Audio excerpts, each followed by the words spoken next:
U.S. President Barack Obama has told the Iranian people that a deal to transform the relationship between the two countries could be within reach. "We have the best opportunity in decades to pursue a different future between our countries," he said in a video message for Persian New Year.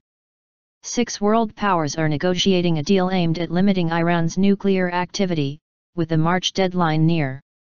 The president conceded there were still gaps in negotiations but was hopeful. "This moment may not come again soon," said Mr. Obama in his message celebrating Nowruz. "I believe that our nations have an historic opportunity to resolve this issue peacefully, an opportunity we should not miss. If Iran's leaders agreed to a reasonable deal, then the country would be on a path to prosperity," he said. "Isolation awaited if agreement was not reached," he added. But the president has yet to convince the U.S. Congress of the merits of a deal, and many lawmakers remain opposed to the easing of sanctions. Earlier this month, 47 Republican senators warned Iran's leaders that any deal on Tehran's nuclear program could be revoked once Mr. Obama leaves office. The move was condemned by the White House as an attempt to undermine the president's foreign policy.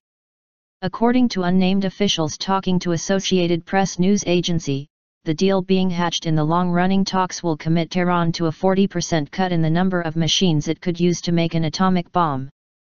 In return, economic sanctions would be eased sharply and a UN embargo on conventional arms would be partially lifted.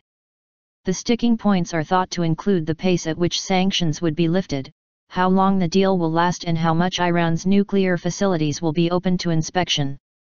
On Thursday, a cross-party letter signed by 360 members of Congress was sent to the president, reminding him that the lifting of permanent U.S. sanctions against Iran would require new legislation from Congress.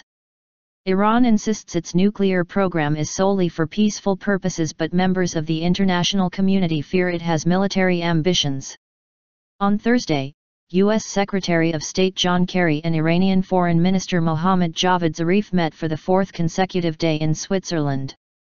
The 6 world powers, the US, China, Russia, UK, Germany and France, and Iran are hoping to reach a framework agreement by March 31.